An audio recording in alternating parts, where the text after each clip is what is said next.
Eu preparei para compartilhar com vocês um pouco um relato de uma experiência que a gente começou a fazer já há alguns anos atrás, em relação ao que a gente chama da gestão autônoma da medicação, né? Então, contando um pouco, a gente fez umas 3 pesquisas seguidas sobre a GAN, e aí agora tinha uma tentativa de um grupo que já trabalhou com a gente no Rio Grande do Sul de retomar esse guia para a gente dar uma revisada, mas, enfim, está difícil conseguir financiamento, esse dinheiro para viabilizar tudo o que a gente tem vontade de fazer.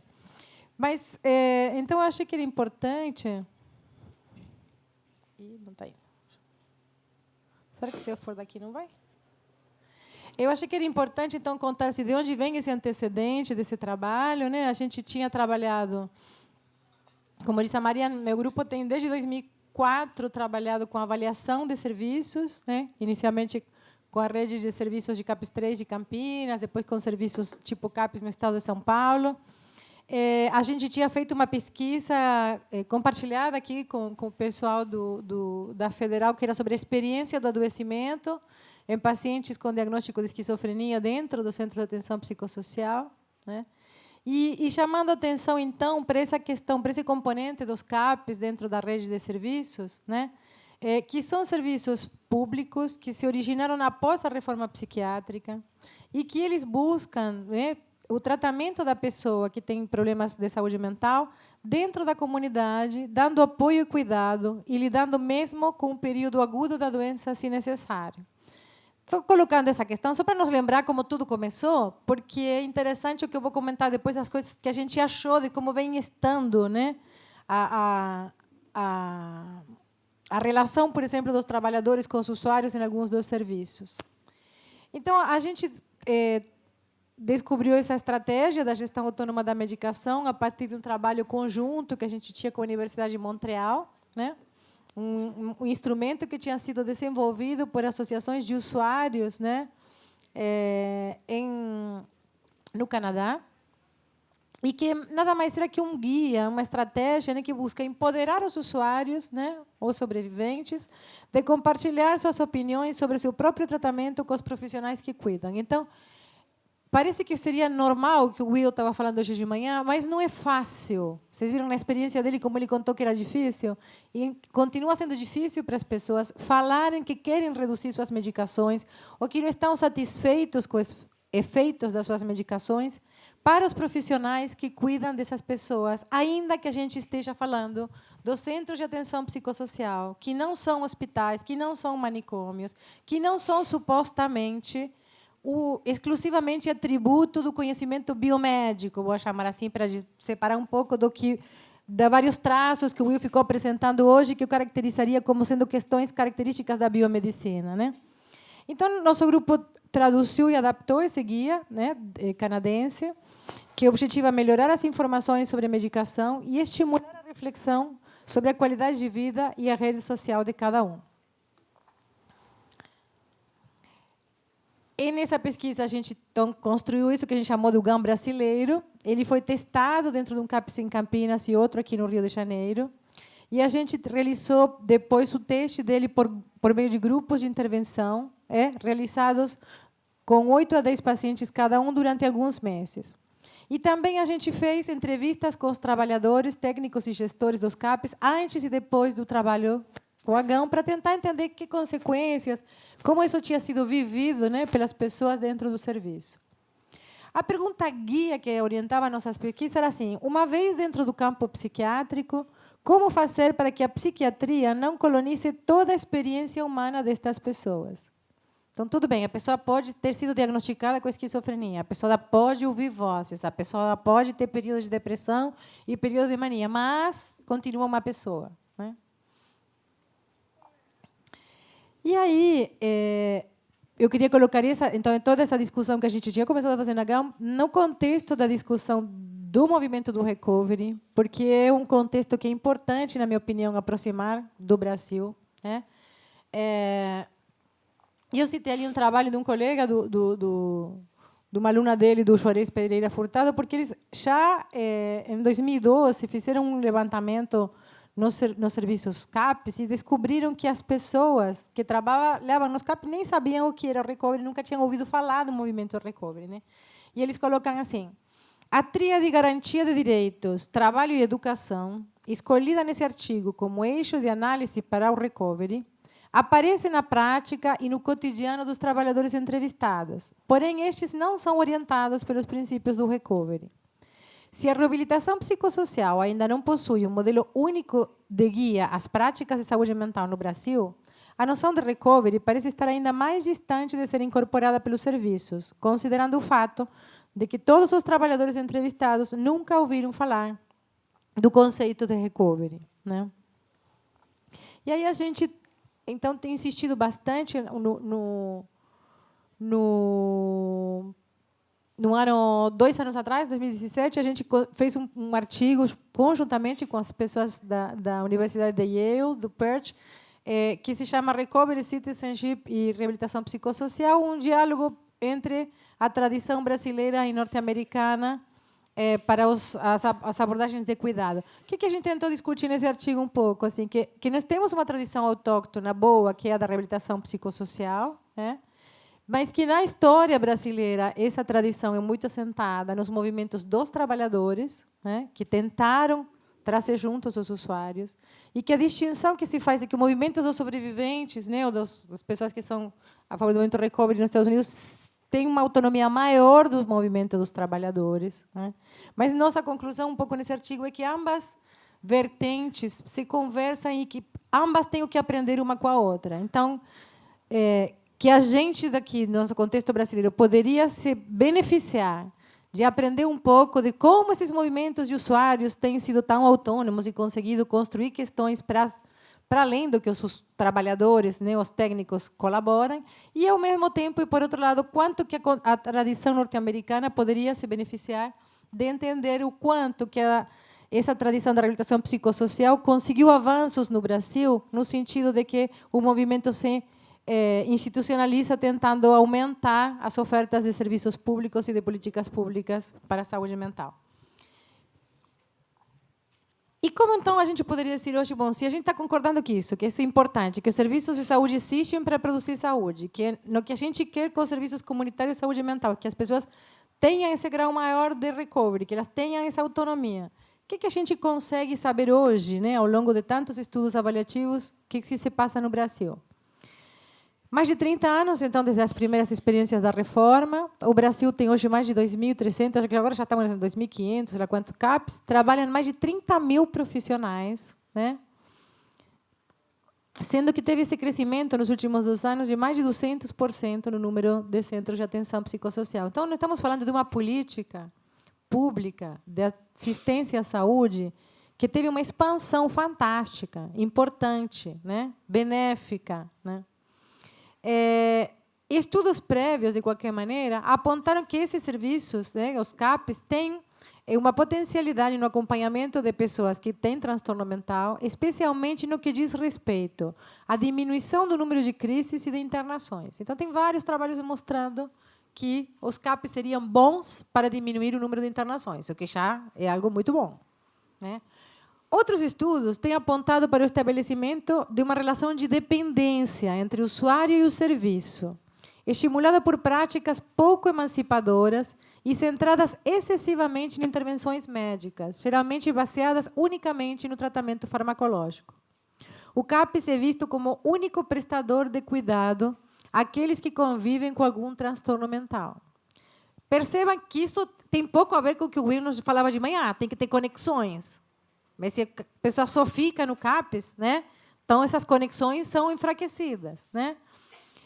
Ele também aparece em outros estudos com o serviço, né, como barreira para a melhora dos pacientes, especialmente quanto à saúde física, sexualidade, falta de disposição e inatividade. E outros estudos anteriores têm apontado também para taxas de abandono entre 27% e 39% nesses serviços. Então, a gente tem dito muito assim, que apesar dessa expansão, né, que apesar da gente ter conseguido aumentar nossa oferta de serviços, e claro que essa oferta de serviços também mantém todo o que tem o sistema de saúde brasileiro, então mantém a a desigualdade norte-sul no país, mas tem uma certa inequidade, enfim, no acesso, dependendo das regiões das grandes cidades. Mas, de qualquer maneira, esses serviços precisam, na nossa opinião, começar a incorporar alguma dessas práticas que a gente está chamando aqui de novas abordagens. Suporte de pares, peer support, comunidade de fala e estratégia da gestão autônoma da medicação.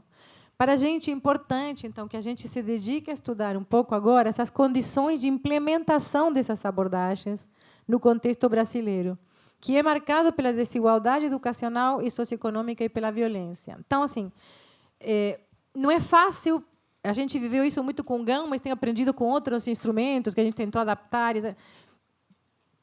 Tomar ideias do exterior que são muito boas, importantes e inovadoras e tentar plantá-las em solo brasileiro não é fácil. Porque o grau de esgarçamento social, o grau de desigualdade, o grau de desigualdade até no letramento que a gente tem com muitos de nossos usuários, coloca uma série de empecilhos para a implementação que fazem que não seja simples, linear, nem automático poder trazer coisas de fora e colocar para funcionar aqui, né? Então, nossa pesquisa mostrou alguns resultados que eu acho que são interessantes para a gente poder refletir sobre nossos serviços e para poder fazer esses serviços melhorar, né?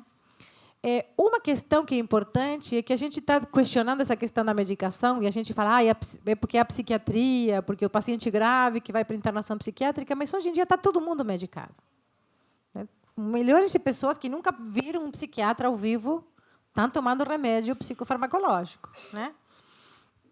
Então, a medicalização das questões sociais está em todo lugar, na mídia, na gíria dos jovens, no fato de ter resposta farmacológica médica para muitos problemas não médicos, né? E isso não é um fenômeno brasileiro, né? A literatura internacional também mostra taxas maiores de prescrição nos bairros pobres, né? Taxas maiores em mulheres, e taxas mais altas quando o acesso ao sistema de saúde é melhor. Então, um paradoxo. Quando a gente melhora o acesso, que é algo que a gente quer, porque é de direito, mas, ao mesmo tempo, melhora nosso acesso, mas aumenta nossos problemas, né? Os psiquiatras prescrevem menos do que os generalistas. Numa pesquisa anterior, na atenção básica, médicos gerais, uma pesquisa nossa, feita em Campinas, médicos gerais disseram que eles medicavam, né, porque não tinham outra coisa para dar nos bairros nos que eles trabalham. O que revela uma falta de repertório dos generalistas para produzir transformações nos seus pacientes. Essa coisa da ideia de repetir a lógica do dar como algo meio piegas, ou religioso, ou doado. Então, fico com dó do meu paciente, fico com dó da população, eu tenho que dar alguma coisa, o único que tenho para dar está na farmácia, eu dou um remédio, né? Que é importante pensar isso, porque tem a ver com o nosso trabalho com a formação médica, né? Assim, que tipo de médicos nós queremos formar que possam ajudar essa população a ser mais autônoma, a olhar para os seus problemas de uma outra forma, não necessariamente, né, a acalmá-los com remédios, né? Então, a gente também tem achado, enfim, que qualificar os resultados dessa nossa rede de atenção psicossocial se tornou necessário. Então, estudos, por exemplo, que a gente precisaria ter, na nossa opinião, né? Vamos ter que tipo uma agendinha do que hoje a gente poderia tentar trabalhar. Estudos de resultados em termos de recovery dos pacientes, em primeira pessoa, baseados nas dimensões que eles destaquem. Não o que a gente acha de recovery, mas o que eles acham de recovery, né? Estudos de resultados em termos de grau de orientação dos serviços ao recovery. Então, assim, os serviços se organizam para produzir isso, estimulam. Por exemplo, sei lá, a gente fazia uns estudos dos CAPs que a pessoa estava há 6, 7 anos no CAPs, entrou analfabeto, 8 anos depois continua analfabeto. No mundo contemporâneo, isso não é importante? Hoje em dia, ler ou não ler, ter capacitação ou não ter capacitação, faz toda a diferença no futuro de uma pessoa. Quando a gente está falando de primeiros surtos, de pessoas jovens, né? Outros países do mundo têm programas especiais para assegurar jovens com transtornos graves nas escolas e nas universidades, né? Estudos também de caráter epidemiológico, né, de coorte, sobre mortalidade e psicofármacos no contexto brasileiro. Não existe, né? Toda essa controvérsia grande que tem sobre os medicamentos e os estudos sobre mortalidade e aumento da mortalidade cardiovascular, mas não tem estudos brasileiros. A gente não tem o que dizer sobre isso, apesar de ter milhões de pessoas sendo medicadas pelo sistema público, né? E uma outra questão que eu acho que a gente tem que começar a desenvolver, que são pesquisas de implementação desses dispositivos, ou seja, como funciona isso aqui no Brasil? E como se implanta? Quais são as condições que a gente teria que ter para poder ter grupos de peers, por exemplo, nos serviços, para poder trazer o Open Dialogue para os serviços, para poder fazer acompanhamento precoce na comunidade, que são todas ferramentas que se mostraram úteis em outros contextos, mas que a gente sabe que trazer para aqui não é tão fácil, né? E aí, essas entrevistas que eu contei que a gente fez entre as pessoas antes e depois dos grupos Gama, enfim, nos permitiram perceber uma coisa que eu acho que é muito importante, porque a gente está falando assim, faz mais de 30 anos da reforma. Mas 30 anos depois da reforma, a gente ainda está vendo, escuta e percebeu nessas entrevistas, nas pessoas, em torno dos medicamentos, uma constelação de estigmas, resignação e significados.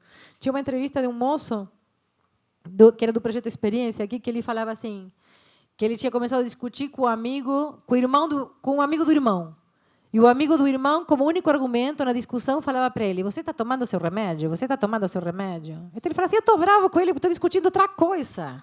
E ele vem me perguntar se eu estou tomando meu remédio. Então, isso é estigma, né? Isso é uma forma de desqualificar a palavra do outro. Não vou nem contestar o argumento porque você não tomou direito ao seu remédio, né? A outra questão que a gente percebeu é que a capacidade de negociação, o compartilhamento de decisões sobre a medicação permanece muito baixa após tantos anos de reforma. A cena que o Will contou, que o colega lá levantou a mão e perguntou, de que as pessoas baixam ou interrompem sozinhas a medicação, é muito frequente. E só é muito frequente, porque nós, como trabalhadores, não temos sabido nos colocar ao lado dos pacientes para ajudá-los e sustentá-los na sua tomada de decisão acerca de qual é o grau de medicação que eles querem manter nas suas vidas, né? Então, os CAPs têm se tornado quase que um tipo de guardião da vida das pessoas, ao extremo de protegê-las e encarar até suas próprias vidas. Tinha uma outra entrevistada nossa que falava assim, eu só venho para o CAPs.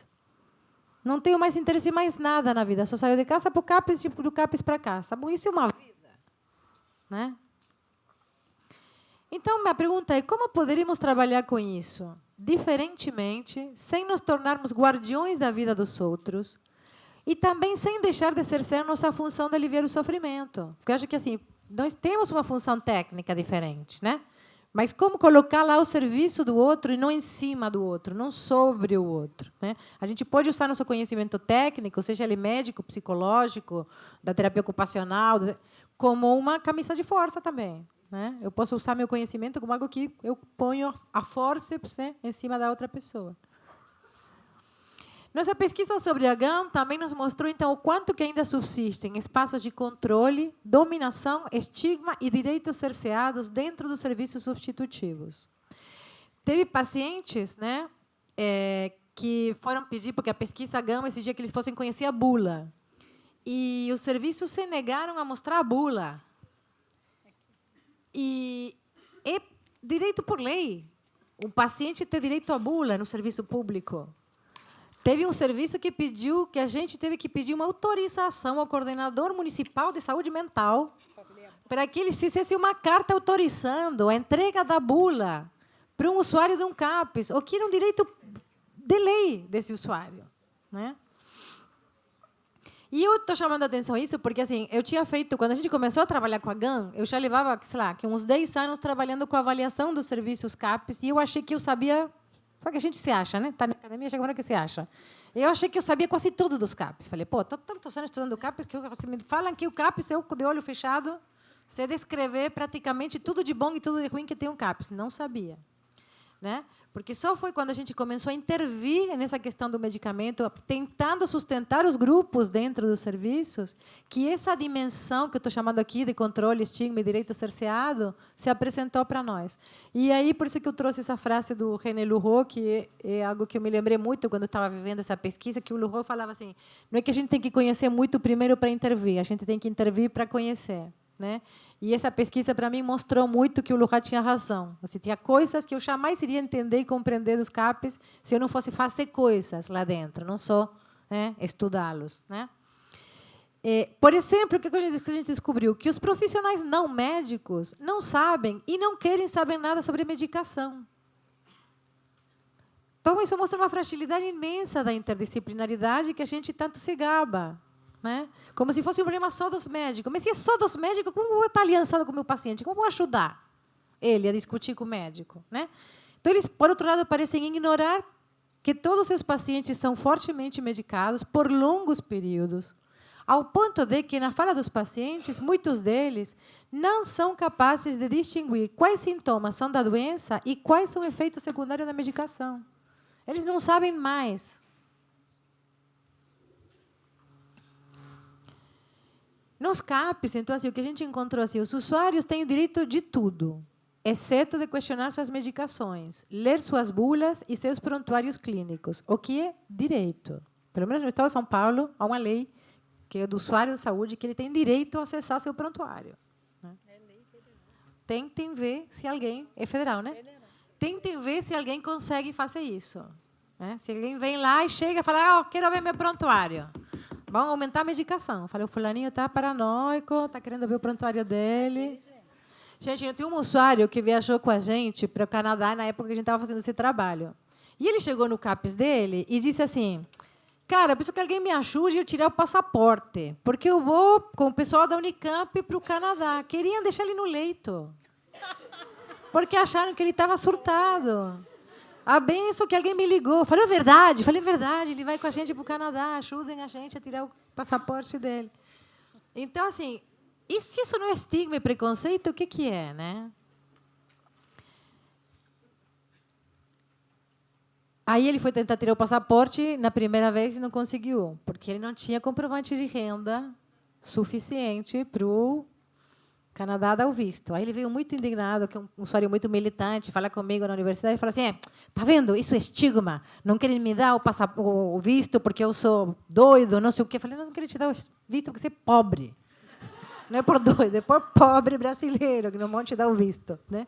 Mas eu estou chamando essa atenção porque a gente, na verdade, essas pessoas que a gente compartilha cuidado com eles, assim, sofrem de camadas e camadas de estigma e preconceito superpostas, né? Porque é déficit educacional, é dificuldade, então, de letramento, de leitura, é estigma de racismo, é estigma de pobreza e é estigma de loucura. Então, multipliquem todos esses estigmas juntos e imaginem que difícil. E de gênero também. Então, assim, o que eu acho que é importante é que se transvestem de clínicos alguns argumentos insustentáveis que verdadeiramente revelam abuso de poder por sobre os usuários. Porque, por exemplo, assim, não, mas se eu mostrar a bula, ele não vai querer tomar o remédio, e daí? Direito dele conhecer a bula. Por lei, ele pode conhecer a bula. Quem é você para protegê-lo do conhecimento? Né? E alguns deles eram chamados de problemas de manejo, né? Mas, então, isso, assim, mas realmente reeditam a tese da incapacidade de julgamento, como se eles nunca fossem capazes de julgar o que seria bom para eles mesmos. Claro que é mais difícil o manejo de uma pessoa que está em crise e bem informada. Claro, porque não é possível mais manejar em base ao autoritarismo, que é nosso manejo hegemônico. Né? Mas não deveria ser, se a gente quer ser, né? Ético, respeitar os direitos humanos. Em um dos serviços que eu falava, negaram o acesso à bula, e em outro, exigiram controlar o que iríamos ler com os usuários. Em outro exercício de censura transvestido de argumento psicanalítico. Então, assim, lançam mão de qualquer argumento, mas, na verdade, é um exercício de controle de censura. Eu não posso deixar meus usuários ler uma coisa que eu não sei o que é. Parece mãe com filho adolescente, eu tenho que controlar tudo o que ele vê na internet. Né? Então, assim, o que a gente queria chamar muito a atenção é que a gente está num momento tão difícil que a gente precisa retomar esses objetivos, né, da reforma psiquiátrica. Por um lado, voltar à centralidade, voltar às luzes, de novo para os usuários, de novo para os pacientes. Né? Então, valorizar as narrativas dos pacientes como dispositivos porosos de comunicação, ou seja, se abrir o que eles têm a nos dizer. Não atribuir tudo à doença. Né? Não atribuir tudo, não nos protegermos por trás dessa barreira do estigma. e resgatar as memórias e o valor de testemunho dessas narrativas, que é o que caracteriza as narrativas políticas. A gente tem trabalhado bastante com a abordagem narrativa no nosso grupo e utilizado muito dessa visão da Hannah Arendt, das narrativas políticas. E esses dias eu estava revendo, porque eu vou dar um curso no segundo semestre, e falei, gente, quanto mais terrível está a situação nacional, mais eu acho que ela faz sentido. Assim, é nesse sentido de que contar a história, né, narrar a história e inscrever a história dessas pessoas em um certo lugar onde elas sejam reproduzíveis e transmissíveis é um ato político. É forma de também defender a reforma psiquiátrica, né? Como hoje, por exemplo, escutar o Will fazendo o relato dele, eu tenho um conteúdo político essa narrativa, né? Apesar de que seja uma narrativa que parece aparentemente que é sobre uma experiência pessoal. Então, o que eu queria, assim, resumindo, dizer assim, eu acho que as medicações, os diagnósticos e o manejo, né, são ainda muito pouco reformados dentro dos serviços substitutivos de saúde mental. Tinha um psicanalista argentino chamado Blecher, que eu gosto muito, que ele falava que as organizações, né, tendem a repetir aquilo que tratam, né? E eu acho que no caso dos CAPs, eles têm que estar sempre vigilantes a essa questão de repetir a exclusão e o estigma. Eles nasceram para tratar a exclusão e estigma, mas a tendência do que se institui é a reproduzir a exclusão e o estigma. A sociedade nos pede que ocupemos essa função quando a gente é trabalhador desses serviços. A sociedade não quer ver os pacientes soltos, a sociedade não quer ver os problemas, né, desse sofrimento. Então, é funcional à sociedade que os CAPs funcionem como lugares onde os pacientes ficam dentro do serviço e não como lugares que põem esses pacientes, né, para transitar na cidade, na polis, né? Por isso que a gente tem insistido muito também na necessidade de tratar a instituição. Não tem como a gente trabalhar bem com esse tipo de serviços quando eles se burocratizam, quando a gente não tem acesso a dispositivos que eu chamo de tratamento, né, que são das supervisões clínico-institucionais, estratégias de formação, de educação permanente dos trabalhadores, e as próprias pesquisas ações, porque são as pesquisas que intervêm, ajudam também, né, a equipe a se olhar, a se enxergar, restituem alguma informação para essas equipes, né?